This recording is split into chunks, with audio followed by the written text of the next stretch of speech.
Sorry, we're on. We're on now. Action. I timed it perfectly. It's been a long time in the making.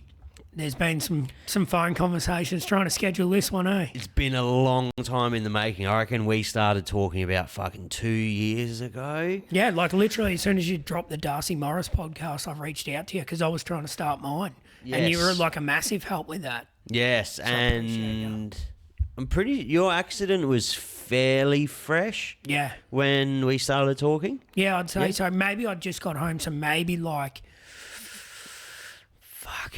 June, July of 2023. When did the accident? So people know, this is Mitch Tripney. He Howdy. is a fucking legend from Victoria. He is. Don't hold it against me. Yes, he is he is still a current, but he's an ex freestyle motocrosser. Is that what you were doing? Yeah, it's a terminology. You're doing freestyle motocross. Yep. And he was in a pretty tragic accident. You didn't stick a jump correctly. I don't actually know the full details of the situation, but we're going to find out today. Yeah, you'll got it. You severely damaged your back? Yeah, so I broke my back in my L1 vertebrae just fucking grenaded itself, basically non-existent. So my back was, my spine basically was, instead of being flat and joined together like that, I felt like I was laying on a brick basically after I crashed. Fuck. Yeah, gnarly, man. And when I first started talking to you, you were not walking at all. You may have like been on support braces, you may be able to do a step or two, but like you fucking just walked on in here today. Yeah, yeah. And I'm sure you had a lot of doctors saying, like, we don't know. Yeah, I don't know if they're paid to tell you and give you not give you false hope, but for me, if they were trying to break me, it was the wrong way of doing it. That just added fuel to the fire, and I was on a mission from there. You know, not only that, when I broke my back, I had a 10-week-old son.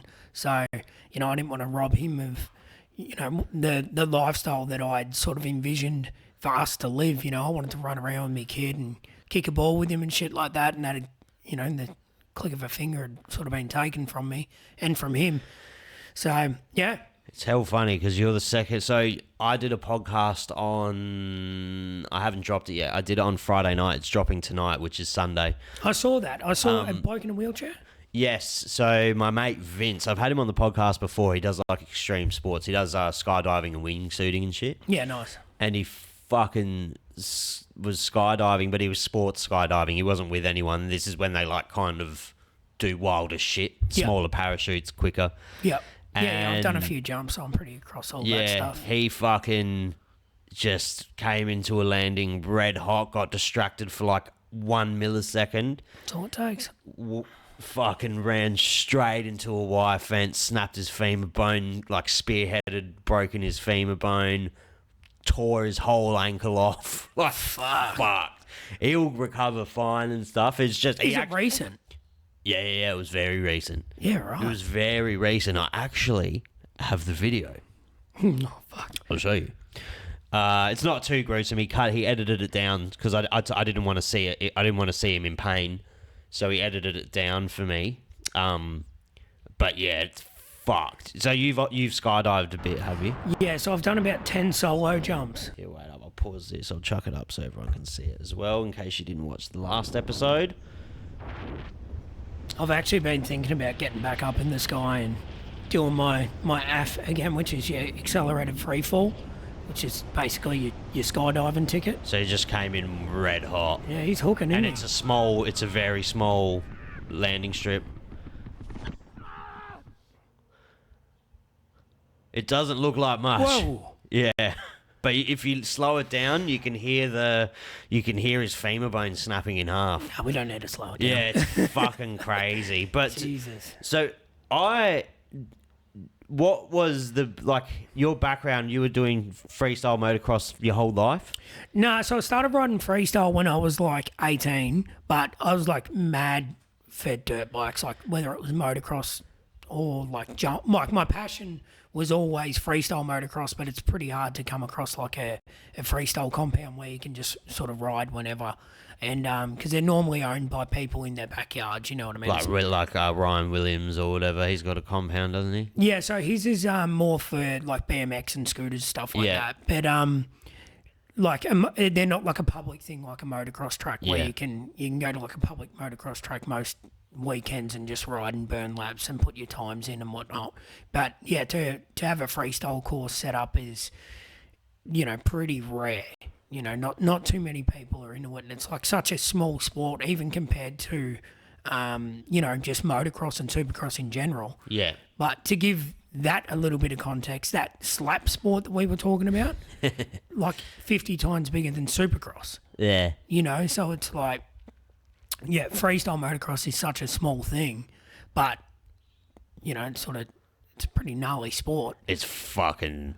I would never be able to watch Darcy do it. Like, in person, it'd freak me the fuck out, dude. Yeah. I can't even ride a motorbike straight. And then you see someone flinging a fucking 250, like, 30 metres in the air. Yeah. It's fucking insane. So, yeah, I used to ride freestyle shows with Darcy. We did a few together, like, up in Darwin and whatnot. And, yeah, they were mad fun. But it's something that I've always loved watching. You know, I'll go to the Krusty tours and the Nitro Circus tours, you know, do anything to me. Like, they were my, I don't know, like, who do people look up to these days? Like, I was into football and whatnot, but, like, I didn't give two shits about the people that actually played. I kind of just watched it because it's what people did, I suppose. Mates like, it was, did it. It's good. It's easy to drink a beer with a mate and watch the footy. I stopped watching footy before I started drinking beer. So, Yeah. yeah.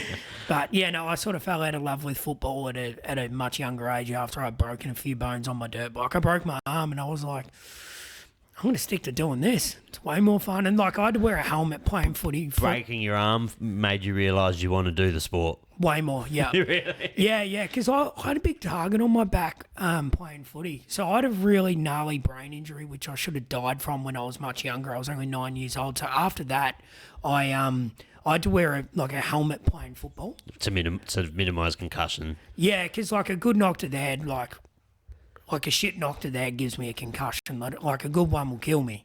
You know what I mean? Right. So, yeah, so, and not only that, I was half the size of everyone out there, so they were just like, let's deck the kid with the helmet. And, yeah, I don't know, like I've got an award that I've given myself, the world's worst fucking AFL football player. Fuck, man, I reckon I think I played like 114 games. I reckon I might have got like 20 kicks. Like, I was so fucking shit, man. So shit.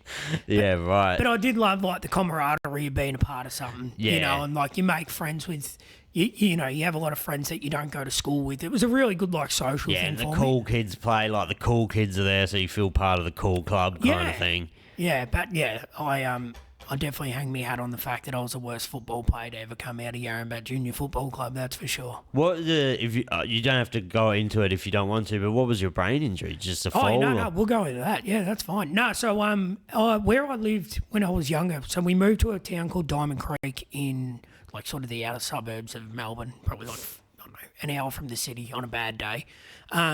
Where we lived, there was this like a big vacant block, just rolling hills out the front of our house. So it was like been farmland that had been developed, I suppose. And so our property had been developed into like a house and whatnot. We had an acre block there and I could ride a little bit in my backyard. But then over the road was just like, I don't know, I want to say like 20 acres of rolling hills. It's a playground. Pretty much, yeah. And like trucks would dump dirt in there. So I'd just get me shovel and shovel jumps.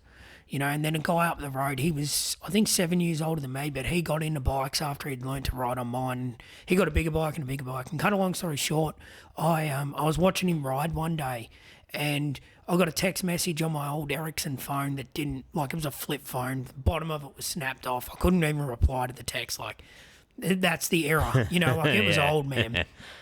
And yeah, so Mum said, you know, dinner's ready, come home. So I'd be running through the paddock with two of my mates, and I don't know the whole scenario is sort of what I've gathered over the last sort of 20-something years is we took off, and maybe we didn't tell the guy that we were watching ride, and he come down the hill, and we were on the track, and the grass there, man, I remember you jump on the brakes and you just wouldn't slow down. Just skid, like it's like you sped up. Yeah. And so he's obviously jumped on the brakes or whatever, and the two brothers that I were with went to one side, I went to the other, hoping that me mate would go through the middle. And he obviously come to my side, and it's pretty much killed me. Like we were meant to get choppered out of there, but the helicopter was on another job. You were 9. I was 9, man. Yeah, I had Bloody hell, I feel like bad for the bloke riding the bike as well, Yeah, as man, obviously for you, but Yeah. I feel terrible for the bloke riding the bike. Yeah, because he was a fucking good guy, man. I could only imagine the trauma that left on him. Just goes to show you, like, fucking sometimes when these accidents happen, the people aren't terrible people. Nah, man. Like, just shit happens it's an sometimes, and it's an accident on both ends, and sometimes it's probably more the victim's fault than the actual person. For sure, man. And, like, luckily you fucking came out, like, as good as you probably could have. Yeah, it's an amazing recovery. Because brain injury is no fucking joke. Like, do you still, if I like fucking smacked you in the head, would you have like a more intense concussion symptom than a normal person? For sure. Yeah. Yeah, for sure. But like I fractured all across the front of my skull. I'll show you later on. You can stick your fingers in my forehead, but you can still feel all the cracks in there. And then on the right side of my skull, they had to actually remove part of my skull to release the pressure from my brain, because all the blood was my brain had swollen and all the blood was pissing out of my ears. What else happened? I broke 10 ribs, punctured both my lungs, somehow I didn't die of not breathing. And then, they got me to the hospital, to one hospital, then they transferred me to another. And, I was in a coma for, I think, 10 days, 9 or 10 days or something. And, the surgeons and doctors, repeatedly went into my parents that were living in a hospital, the Royal Children's Hospital in Melbourne, which is a fucking amazing facility. I want to give them a huge shout out. They've saved my life, and they're currently really looking after a young kid, Levi, that's battling some cancer. So also a shout out to Levi. He's a bloody champion. Shout out Levi. Yeah, Levi. But they would often go into the room that me mum and dad were sleeping in on chairs like this, and just say it's probably time you go say goodbye to him. Or he's not going to make it through tonight.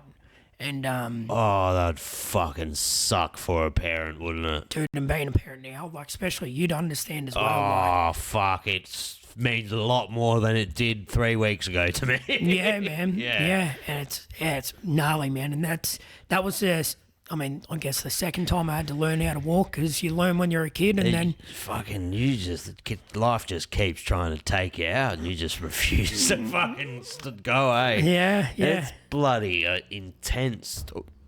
How long did that take you to rehabilitate from? Man, did you lose leg function and shit from that? No, I think I could move my legs, but so I was in a coma for 9 or 10 days, and then I don't think they sat me up or anything like that to learn how to walk again or whatever for maybe a few days after that. But once I'd come out of the coma, they pretty much I don't even reckon I spent a week in the hospital, and then they were like, all right, you can walk, go home, we'll get everything else sorted for you in-house, which was cool. But I remember going to learn how to walk on the ward that I was on, and they sort of didn't have much hope that I would be able to, but it didn't take as long as they thought. It was sort of within a couple of days. Nothing like this latest injury where it's taken the better part of 2.5 years. How it's I was talking to Vince about the skydiving. How are you not put off by motorcycles? Man, if it's prior to having kids and a fiance, that was the first thing I'd think of in the morning and the last thing I'd think of at night, you know what I mean? It's a passion. Yeah, and it's I've never understood the passion with like, because I am personally not a rev head. Yeah. Like I'm not mechanically minded. It doesn't interest me. Like I can appreciate when I see someone doing something incredible in a car or on a bike, like I can appreciate it. But I've never had that in me that I want to go faster. You know what I mean? Yeah. Like I just don't have that in me. Yeah. Like if I get in the car with someone that's really comfortable driving in a car, I fucking shit my pants. Yeah. I'm just not comfortable in that scenario. Yeah. But See, I'm happy to be in control. Yeah, I've never understood like what the enticement is into being a rev head. Yeah. Which is what you'd probably... Crusty Demons, man, that's where it all started. That's where it started for you. Started watching their movies and, my life changed at the press of a VCR or whatever those... Does Travis Pastrana own Krusty? No, so he What does he own? he was the founder of, like, Nitro Circus. Nitro Circus, yeah, sorry. So Crusty Demons, I think, was Dana White and John Freeman. They were originally, like, snowboard filmmakers. And then they got linked in with a guy named Bubba, who was like the big fat guy on there. And I think he knew a few like dirt bike dudes, and Seth Enslow and whatnot got introduced to them. And then they were filming and basically become rock stars at, a video release. And then from there, their life was just... Bang. Yeah, it was on. Yeah. And yeah, Nitro Circus is just as fucking crazy. Some of the shit. Sure, but that's obviously... Is that more catered to like BMX and... It's a bit of both. Both, from what I've seen, yeah. It's like I don't think I've ever missed like a live show of Crusty Demons or Nitro Circus. I bloody went on a rabbit hole of Travis recently, and man, he's just a fucking demon. Gnarly dude, man. Anything with wheels, man. He's exactly... He reminds... R. Willie reminds me of Travis Pastrana. He's the modern day Travis Pastrana, man. Yeah, dude. R. Willie is on. And I obviously my opinion doesn't matter on this because I'm not involved in the scene at all. Like, but your opinion would hold more weight. R. Willie definitely is like very reminiscent of how Travis is just anything with wheels. He can fucking do it. Yeah, and does it the best out of everyone. I didn't even know he was a scooter dude. I thought he was just a fucking BMX dude. No, he's better on a scooter than he is a bike. Yeah, it's fucking crazy. Yeah, he started out on a scooter from what I've from podcasts and whatnot. Like I've heard. Yeah, he's in my like top 10. I really want to talk to. Like he's in my top 10. Guest possibilities. It would be impossible to get a hold of him. He's boys with Dana. With Dana White. Yeah, he's mad for his UFC. Yeah, he loves it, but he's so famous now, man. And like, so I only seen that video of Travis jumping out of a fucking plane without a parachute, like fucking 3 months ago for the first time. Oh yeah, yeah, it's just crazy. He's done some gnarly shit. But so then at what age did you get back into bike riding? Straight off the bat? No, so your parents would have been hard to talk your parents into letting you come on one.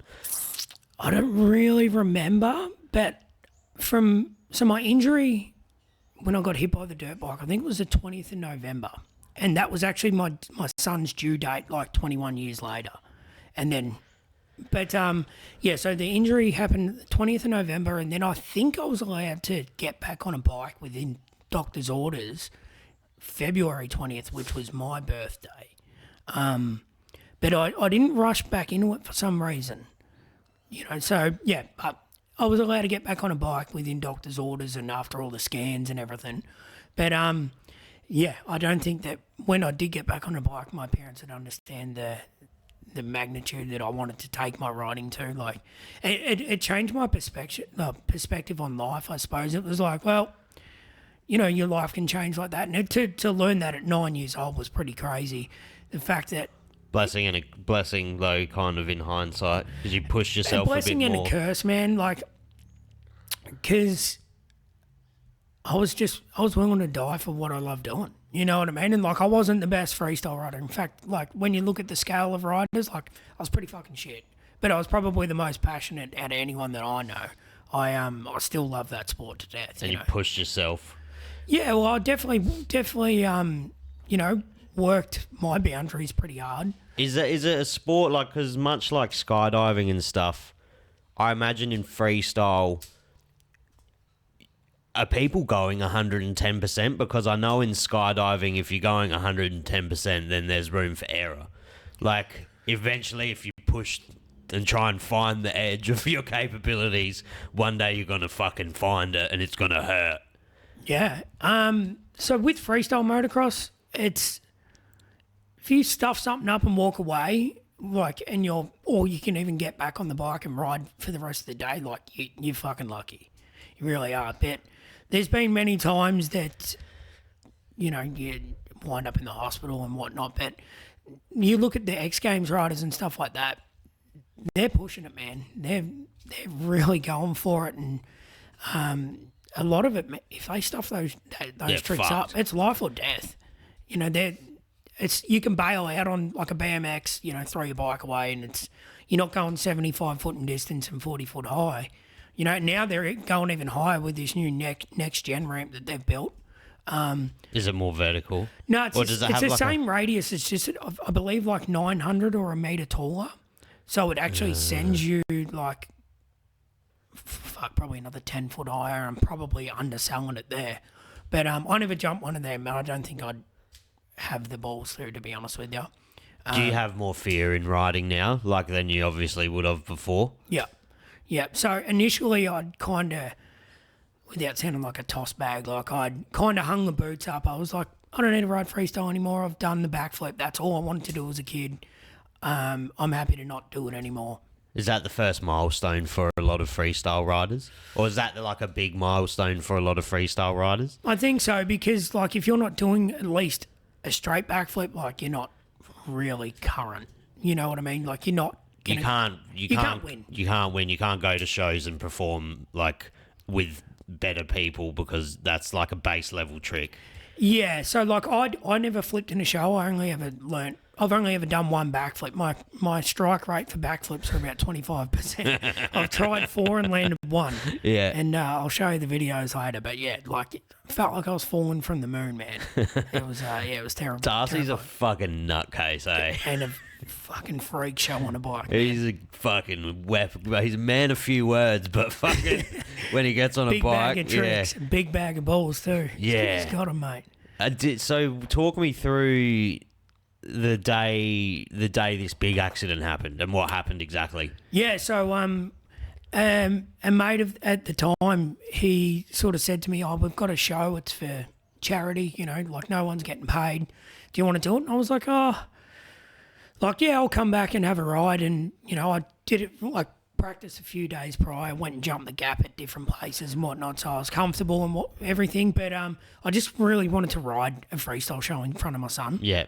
And then I was like, I don't care, like I'll sell my freestyle bike and just ride motocross. I don't need to do it anymore. I've got nothing to prove.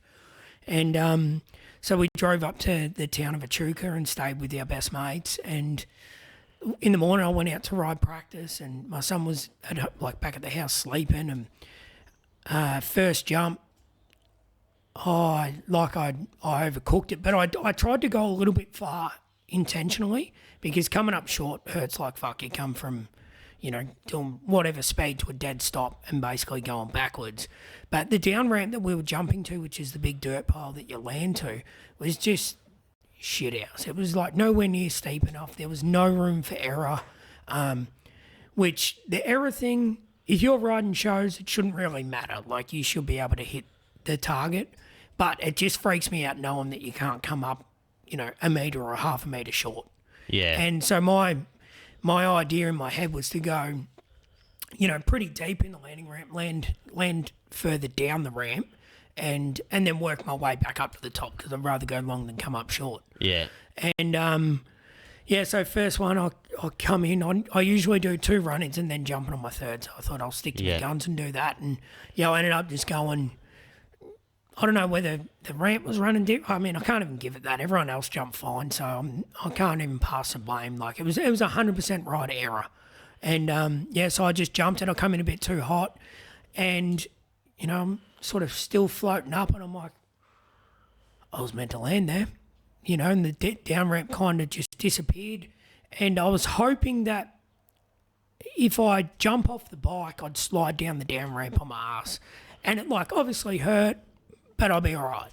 And the thought in the air that triggered that was if I stayed on the bike, I'm going to smash my neck on the bars when I fall from 45, 50 foot in the air because I'd gone way... Is that how high up in the air were you? About 45, 50 foot because And you knew you were fucked at the top. Fucked.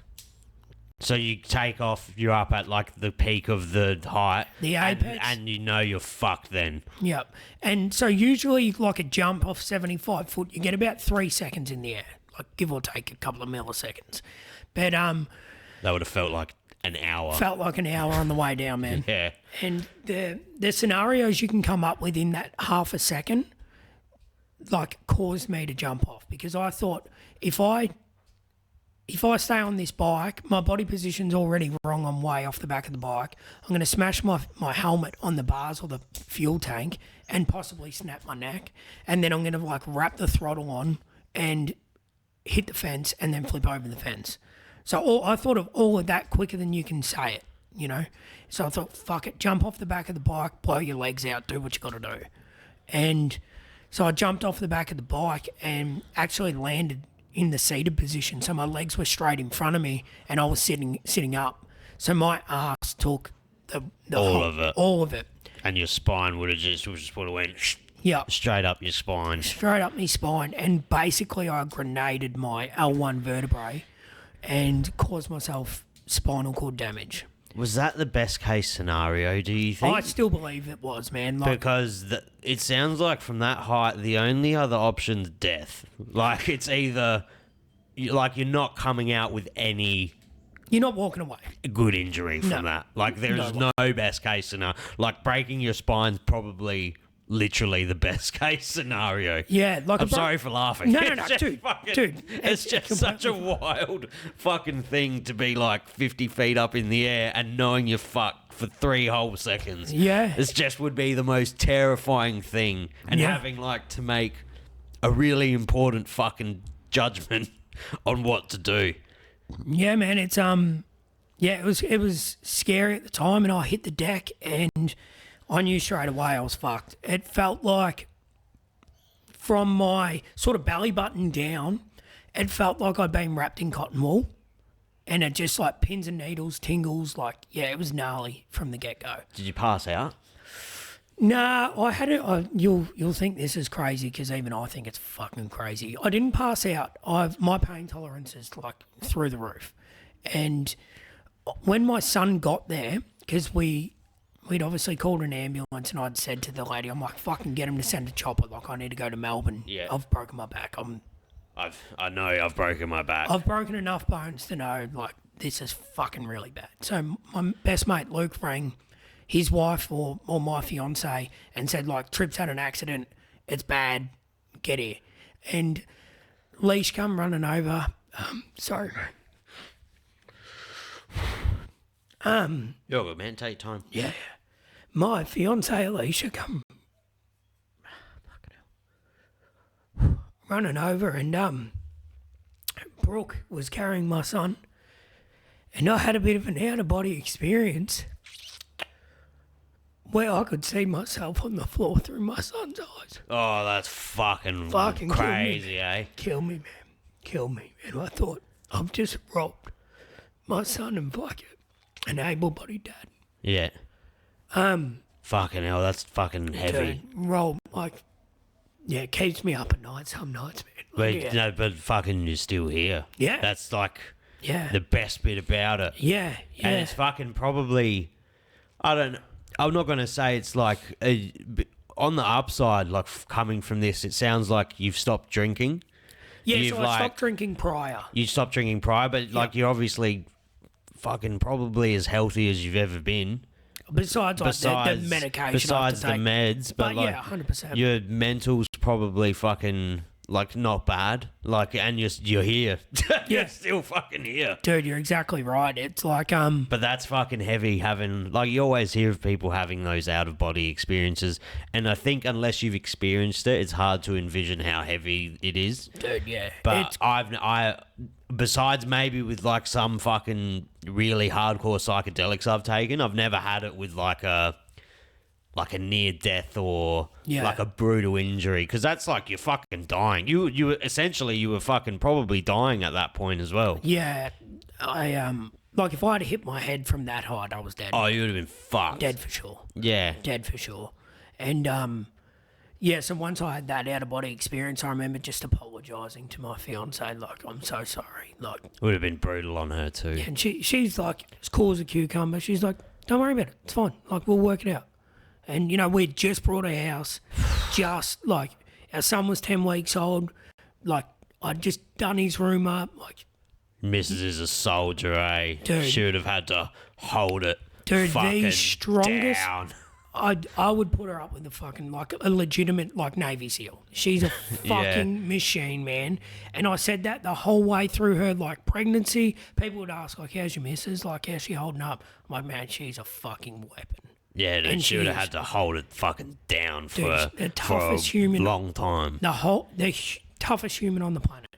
And I tell her that, and I reckon she thinks I'm just like, you know, buttering up her ego a bit. But like, I mean it from the bottom of my fucking heart, like the strongest human. And through all that, like, never once asked for help. So you see your son, you have that out of body experience. Then obviously they rush you to the hospital. Nah. So like the ambulance gets there, and they're like doing checks, and I'm like, mate, I've broken my back. Like, I need to go to the hospital. And they're like, I said to them, you need to get an ambulance here because Echuca Hospital doesn't have what I need. And they sort of assessed me from what I remember. They drugged me with like ketamine and everything at this point. Ketamine, fentanyl, oxy, fucking basically sent me to a different planet. And crazy enough, all I could think about was doing ayahuasca. It's like, yeah, it was nuts. But yeah, so they got a helicopter to come over from Bendigo and pick me up basically. And I was in the back of the ambulance. Sorry, my fiance was in the front seat of the ambulance breastfeeding our son because we had to leave our son with our friends, which is still 3 hours away from where we live. And they had to bring our son home, and my partner was in the chopper with me. Yeah. And they got me to the Royal Melbourne. And I think they did some assessing there. I'm not entirely sure. Kept dosing me up with ketamine and whatnot, and I fucking hated it. And they took me to the Austin Hospital and gave me surgery there. They fused 5 of my vertebrae. I was meant to have 3 surgeries. So the first one was, I think, to relieve the pressure of like the compression, I suppose. And then second one was to maybe pick all the bones out of the spinal cord canal, which I believe they were going to cut me from like my sternum to the top of my shaft, basically pull all my insides out and then get it going from there. Holy shit. Yeah, dude, yeah. So there was meant to be 3 surgeries. It was that and then the spinal fusion. But when they put me under, which is crazy, man, I feel like the anaesthetist were like fucking with me. Like trying to scare the shit out of me. And I have no idea what they look like or anything, but I just remember going like, not that was unprofessional, and maybe they've got to give you worst case scenario. Of course they do now that I say it out loud. But there was something, I can't remember exactly what it was, but I was like, are they seriously saying that? Or are they treating me like I'm a burden? There was something that just rubbed me the wrong way. And the next thing you know, like out, and then I was awake again, recovering. But so they got it all done in one surgery that they predicted would go for like 14 hours. And I think it went for like a quarter of that. So that was a really good sign. But they sent me up to the recovery ward or the spinal ward into like a recovery room, and I was in there for I think 3 days. And I didn't even know who my phone was. Like I didn't need to. All I wanted to see was my son, my fiance, mum and dad, my sister, my nieces, shit like that, you know. And yeah, basically from there, it was like just I think I had 4 cannulas in. One was just your usual IV to keep you hydrated. One was oxy, one was ketamine, one was fentanyl. And yeah, like I could press the button off. Believe it was like every 4 minutes. Oh yeah, I would have been hitting that button.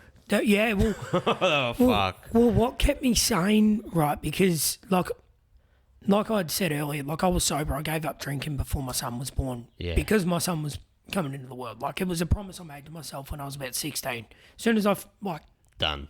I'm done Yeah. before my kids get into this world. So I had my last beer at my mate DeVries' wedding, and then like 4 days later my son was born. All I've been drinking since is the non-alcoholic beers. Yeah. So to keep myself sane with all these things in my arm and this little button, what I would do is I'd close my eyes and I would make sure that I would wait long enough before I press the button, because if I press the button and it didn't inject whatever it was into me, it would give me like false hope. That Yeah. like, this is it, this is your life now. And so I made sure that I was tough enough to wait at least 4 to 5 minutes before I pressed Yeah. it. And I never failed it once. And eventually it kind of kicked in well enough that I could like talk or mumble to myself. And I want to say like 4 hours, I just repeated out aloud, no matter who was in the room, doctors, nurses, cleaners, fucking anyone. I am, I can, I will, I am unstoppable. I am, I can, I will, I am unstoppable. I am, I can, I will, I am unstoppable. Just like 4 hours until I literally fell asleep doing it. And because I really believe that what you tell yourself is what you believe. So You can talk, you can trick yourself into shit. dude, yeah, exactly right. So I just, not for a second did I think, not like, I can't express how much the thought of not walking again never entered my brain. Not once. It just wasn't an option. It wasn't an option. Yeah, that's when people, it's like, some people even choose to die, dude. Like, I'm not saying that in a rude way, but Yeah, like, yeah. it's a thing. Like, Yeah. not everyone has the fucking luxury of choosing not to die. Like, some people, you're fucked regardless. Yeah. But like, some people, it's really dependent on if you want to live or not. 100%, Like, man. it really is. Yeah. And same with rehabilitation with broken limbs and stuff. Not all are fixable. I'm by no stretch of the imagination am I saying it's possible for everyone to be like do what you did. Yeah. No, it's not. It's not possible. Some cases are boil down to the fact of fucking is failure an option, Yeah. and Yeah. you just said fucking no. It's not. Yeah, and if it took the rest of my life, you know, to keep trying, I was going to keep trying, you know, because I didn't want to give up and die wondering what the outcome would be. And it made me really think, you know, months after my injury, that when these surgeons and neuro doctors and whatnot come in and say, like, you're not going to walk again, how many people believe it and just go, oh, that's me now? But they could be. So they told you that. Yeah. They told you that you will never walk again. Yeah, so when we had to have a meeting with like a neuro doctor, so spinal and brain doctor, and you know, I sort of said like, oh, like when do you reckon I'll walk again? He goes, oh, like you're not going to walk again, mate. I said, mate, I've moved like my right foot's moved, and he's like, whatever, mate, I'll give you a 30% chance of walking. So he just said that to shut you up, Pretty much, dude. And in that time, What a coward. Like, just fucking do your job properly and don't be so fucking... yeah, and it was literally like, mate, you're inconveniencing me. Like, but he could have said, I'll give you 0.5 of a percentage. And that would have been enough. I would have been like, fucking watch me. Fucking watch me, man. I've got this. Yeah. You know, like I've got a son I need to... Like, I want to be the runner on his footy team if he ever plays footy.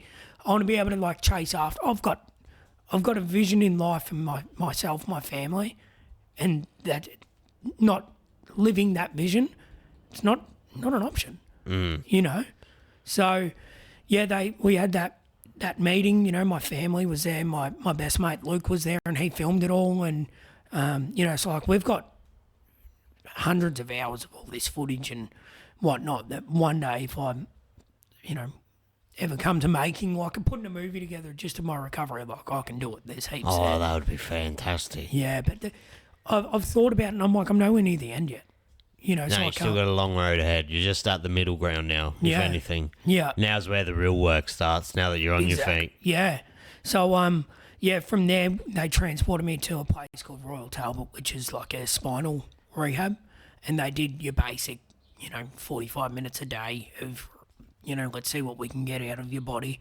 And I had the opportunity to be a part of a spinal study where they wanted to test if giving you more physio would improve your outcome.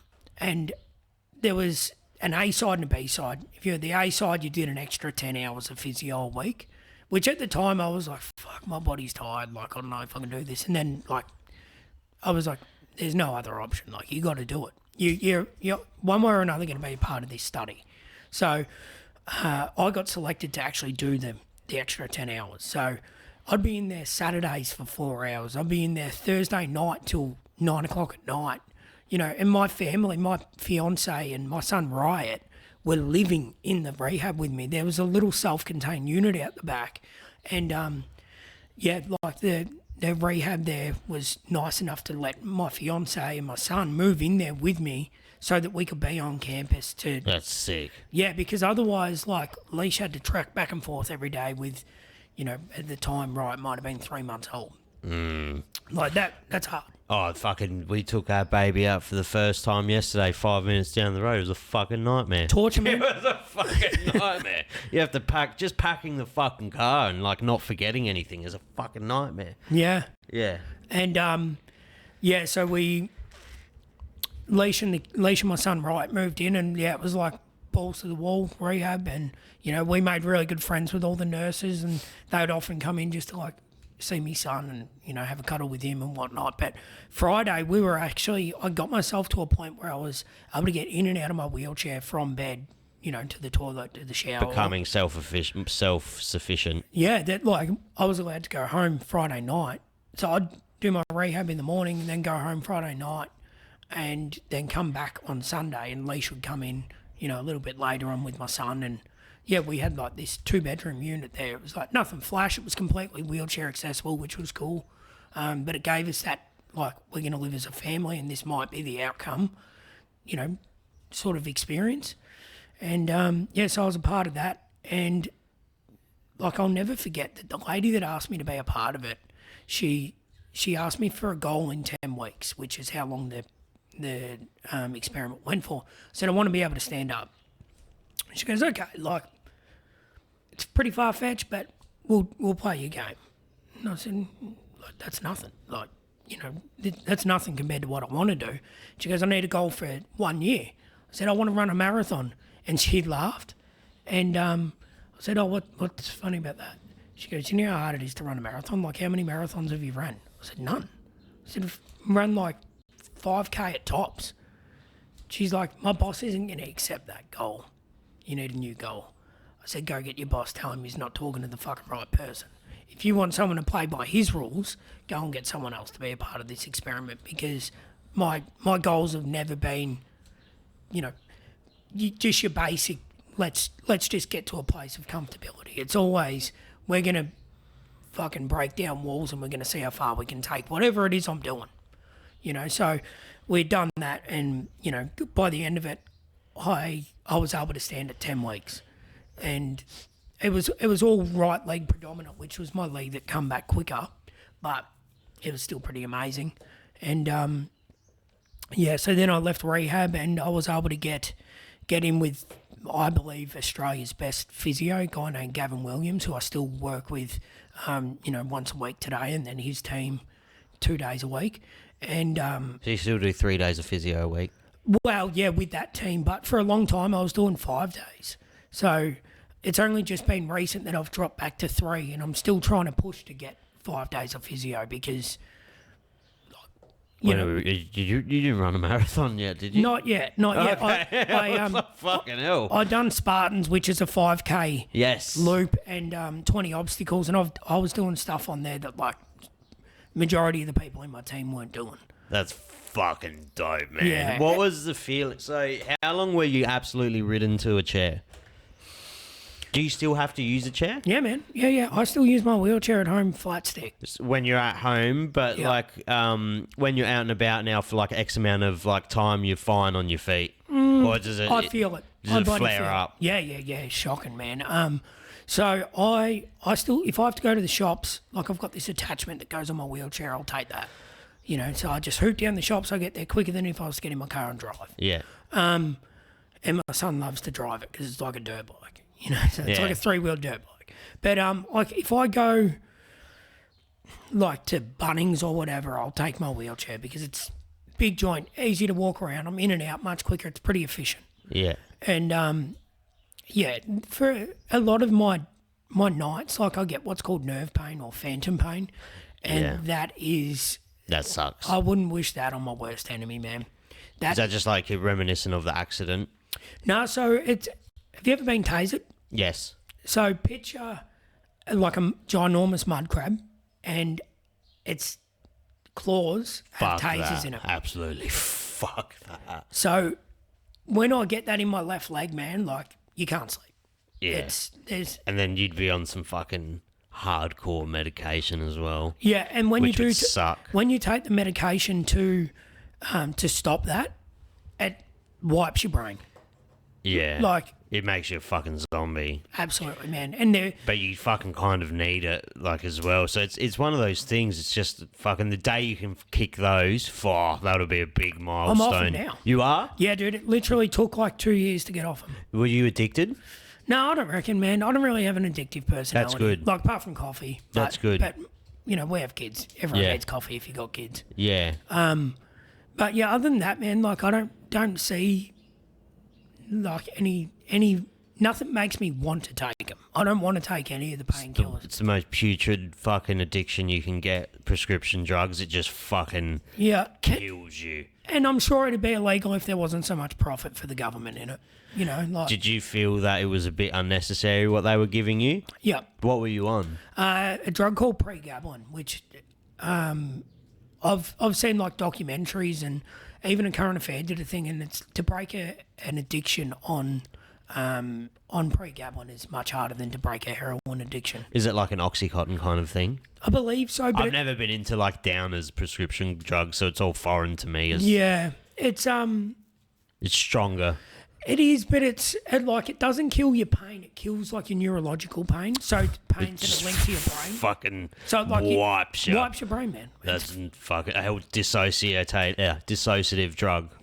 Yeah, and it's if you take too much of it, you're a zombie. If you don't take it, you're in pain. So I had to find like a happy medium so that I could still smile in front of me kid, like, cause without that glazed look in your eye. Yeah, and like I know that he wouldn't know anything about drugs or medication at the time, but I wanted to be as present as I could be. And there were days like I'd get into bed and I'd be like, what the fuck did I even do today? Like I just don't remember, and it wasn't all the time, but it sort of come and went in waves, so I tried like cannabis oil.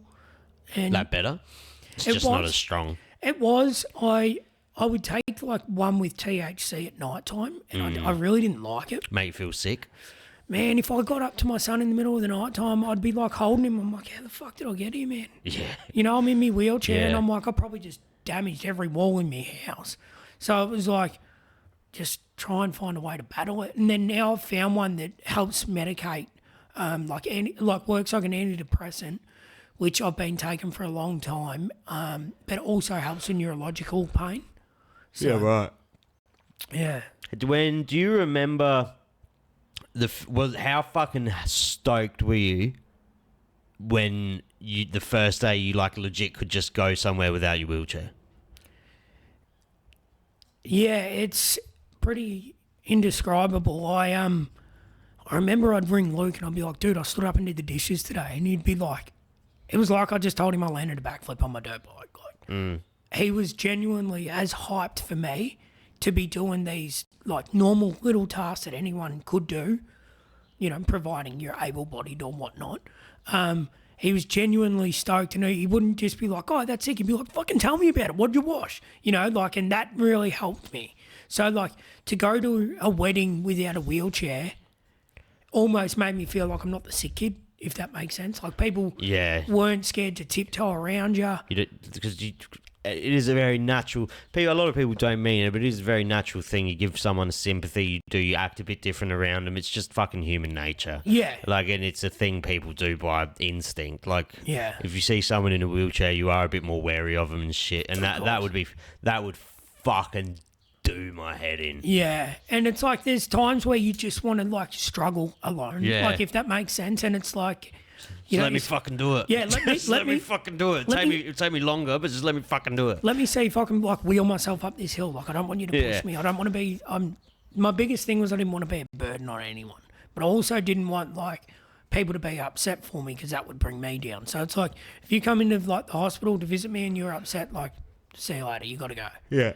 You know. So for me, it was it might have been a bit of an ego thing, but it was like a strength building exercise the whole time.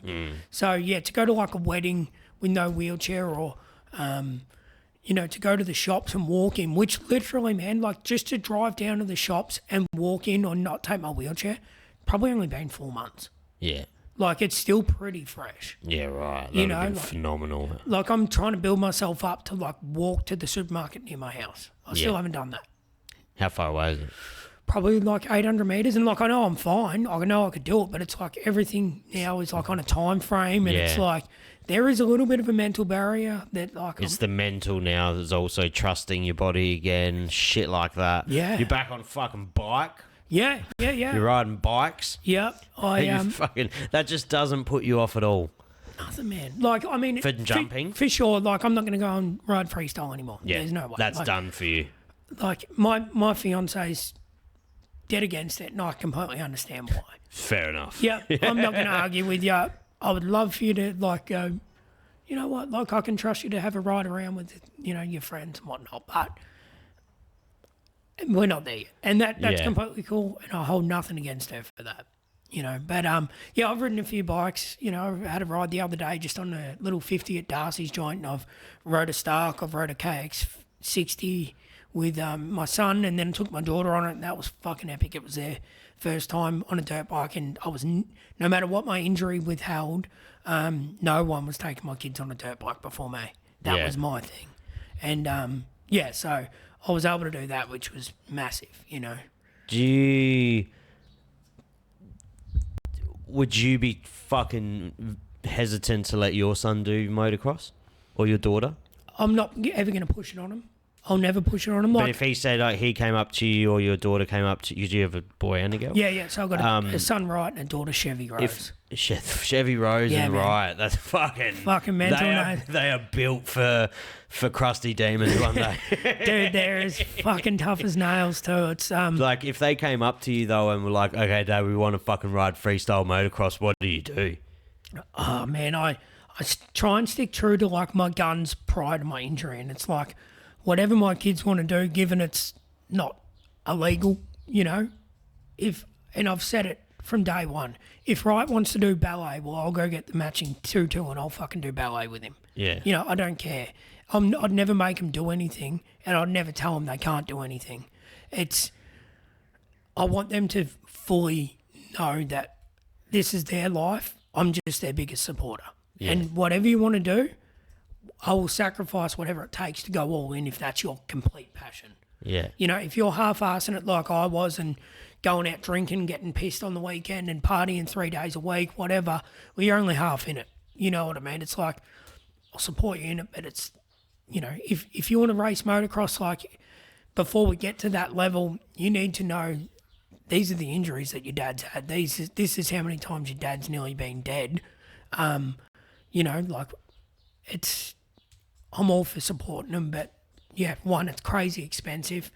You're going to be It's an expensive fucking sport to get into, eh? crazy, man. It's super expensive. Like a bike these days, The 110's like what, $4,000? yeah, And then that's like second hand. You might get one for 2.5, but it's shit. yeah, And clapped then out. you got to fucking spend $1,000 on the gear, like Yeah. a helmet. Oh, easy. And Oh, the thing more. is, like, I'll never cheap out on gear. I don't give a fuck about like the best brands. Like, It's just, yeah, it's I just just want them important. to have the safest. The gear's important for, like, you definitely get what you pay for in terms of safety with things like this.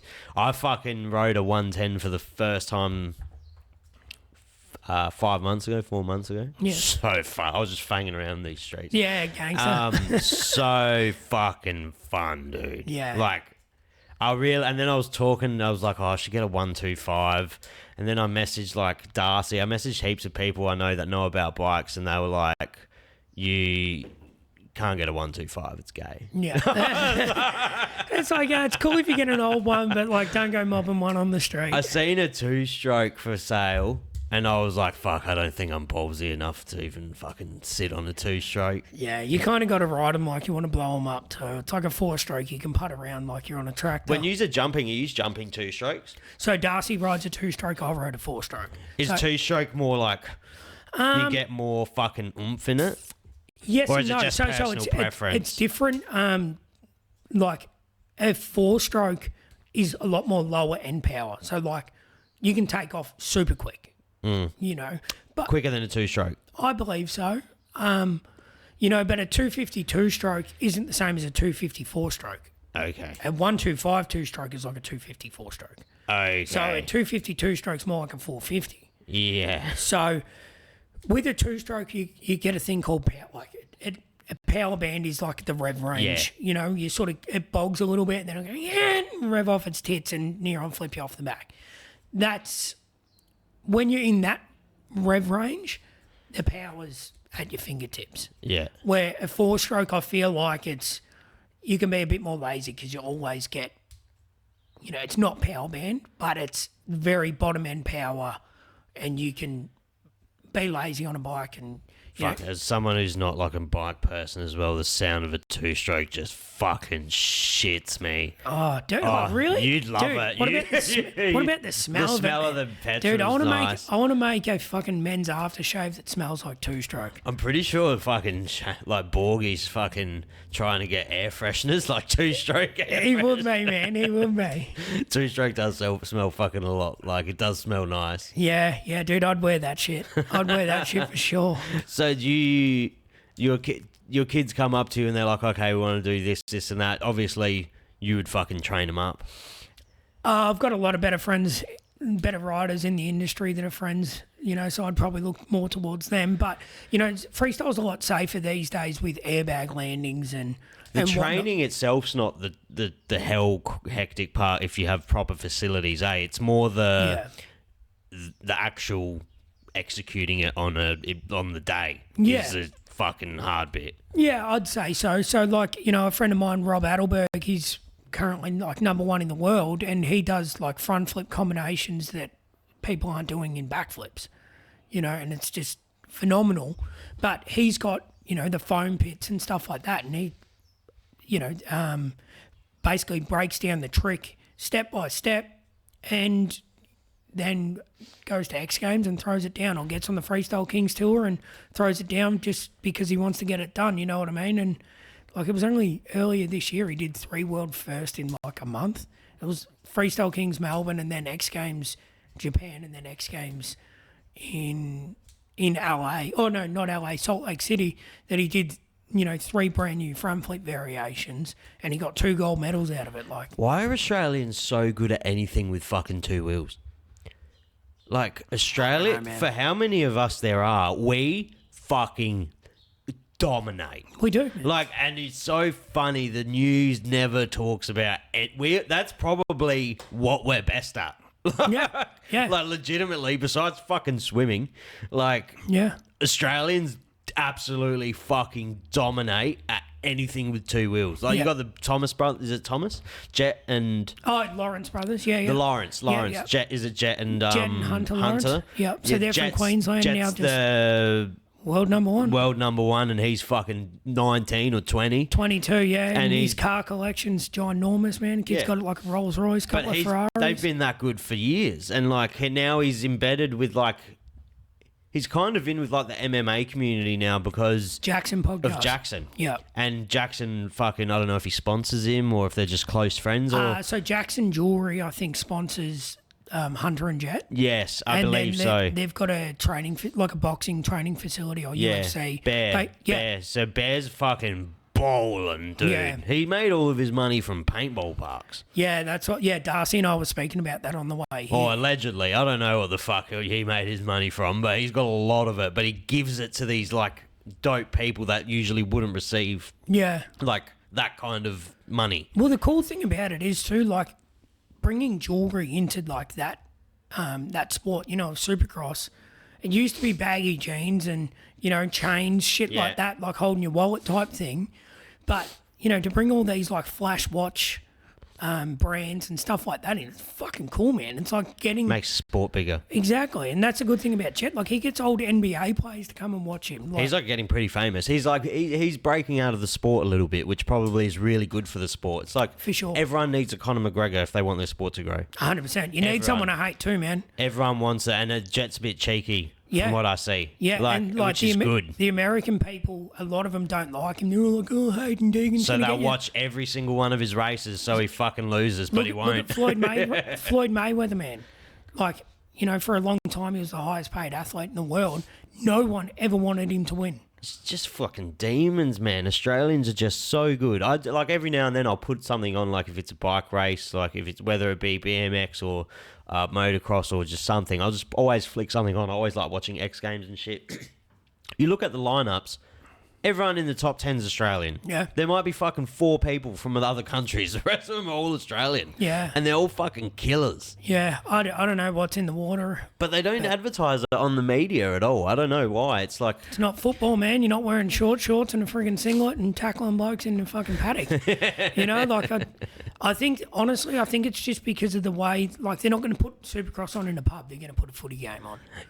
Fighting's getting bigger now in Australia. Yeah, UFC but definitely they is. fucking deserve it because, like, Australia, for our population, we're fucking dominating the MMA scene at the moment. Yeah. Like, per capita, we have the best talent in the world. Yeah. 1,000,000%. Because Australia is such a fucking small population, even grouping New Zealand's population with us, we're still tiny as a collective. Yeah. Like, we kill it in fucking pro MMA. Yeah. So, but much like motocross and like bike sports, fucking murder and just goes under the radar for so long. Yeah. Yeah, it's crazy. Like, the Aussies won the MX of Nations for the first time last year. Never been done before. Australians have never won it outright, and they did. Is it hard to like watch?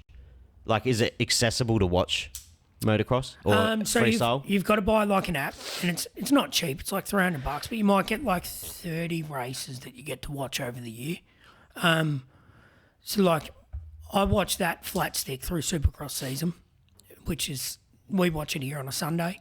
Like the motocross, I'll watch it if I'm just sort of floating around or whatever, but they've just started another series which pays just stupid. Jet just won another $1 million. He won $1 million. He's won it 3 times. Three years That's in a a row. lot better money than I thought it would be. Dude, he just signed a contract for like 5 years. I'm pretty sure it's like $33 million. And that's just with Honda. Come on the podcast. Jet, reach out. Bring me a 110. Teach me how to ride a 110. Yeah, I don't know if he'll listen, man. He doesn't know me from any... he wouldn't know me if I popped up in his cornflakes, but, Nah, he never replied to me. I inboxed him. So good. I've tried. Message his dad. I'll message Hunter. But yeah, they're Victorian. No, they're from Queensland. Queensland. But yeah, I've heard that they don't really do podcasts because it's so often that like American like media channels or YouTube channels or whatever that dislike them will chop up what they say and make them look like... Fuck them. Same with like that Adrian Portelli guy. He doesn't like doing them supposedly because the media just cuts bits and chops it and... Yeah, makes him say shit that he hasn't done. That he never even said. Yeah, once you get to a certain level of fame, you don't want to fucking...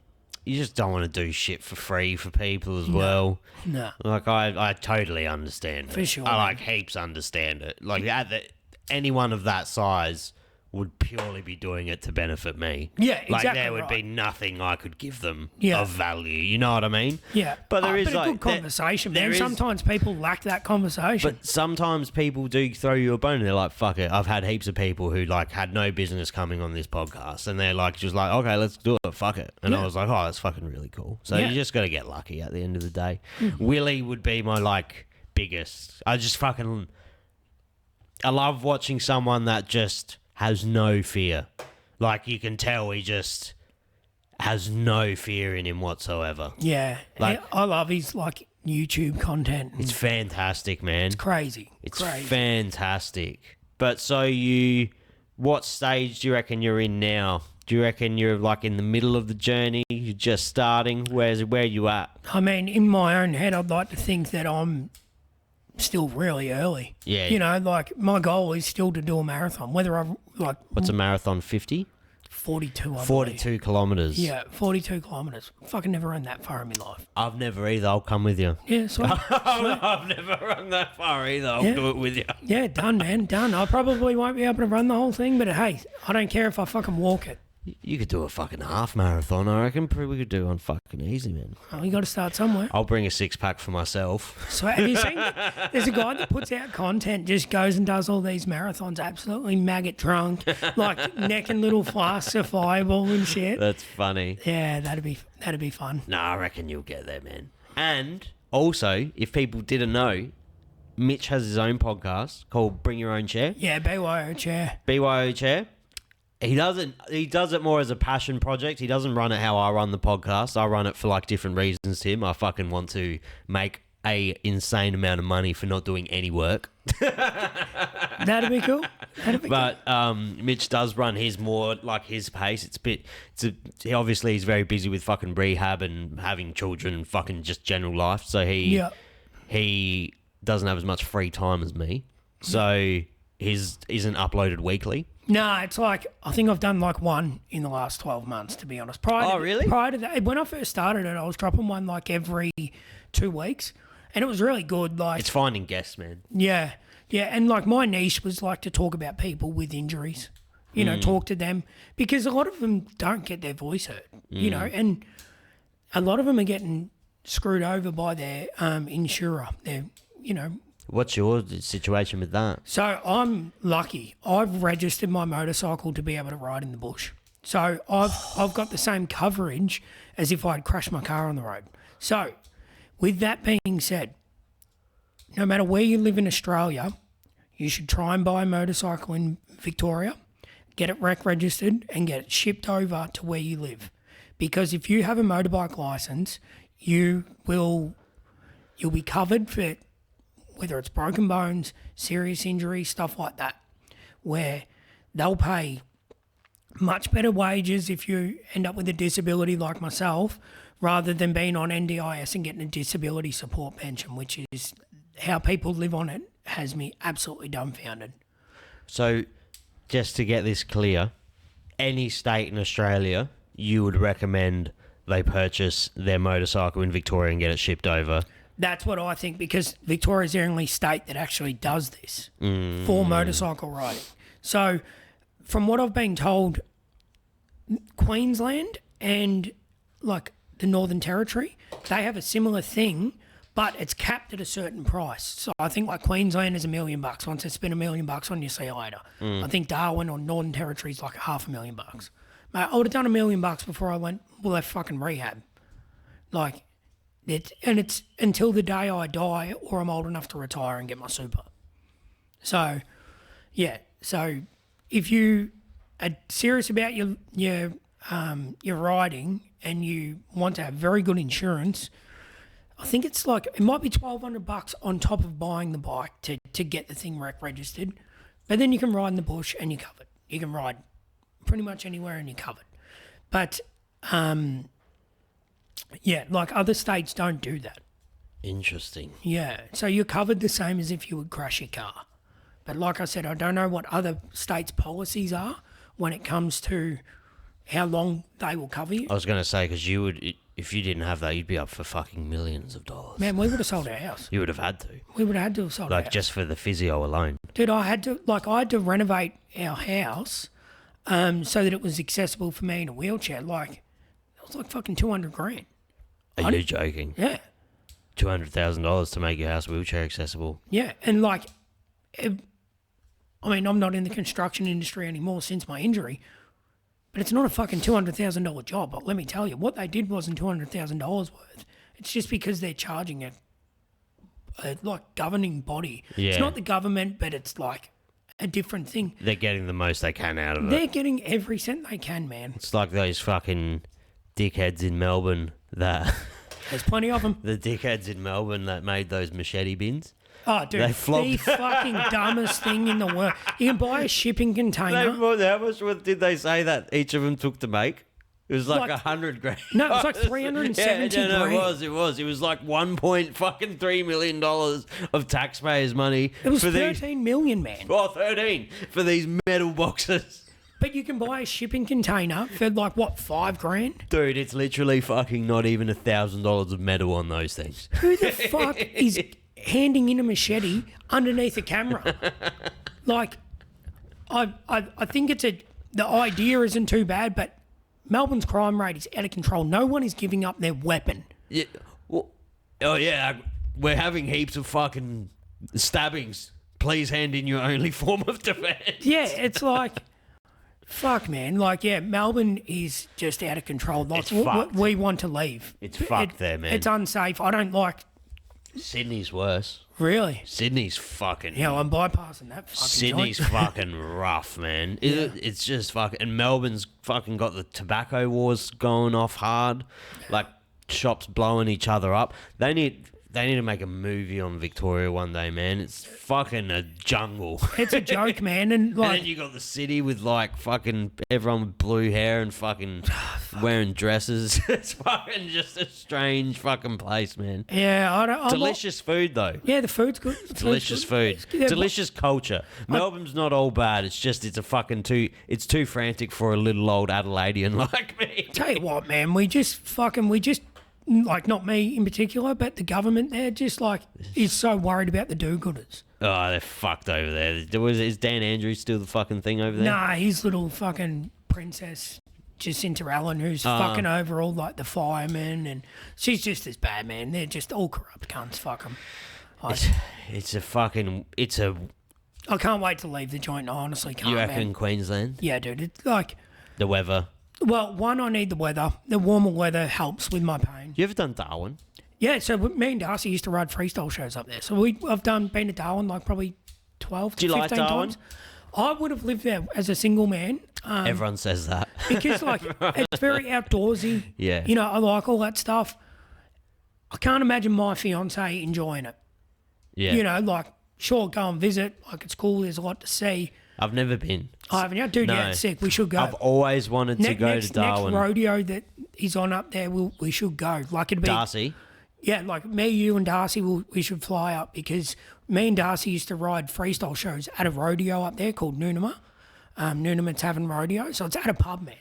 That's sick. It's fucking ganging. It's so much fun, and like the people are just full blown, like friendly as like pissheads, but like just want to shake your hand, like Country. dude, so much fun. So Yeah, much fun. I've always wanted to do Darwin, but I've always, so opposite to you, I love the cold.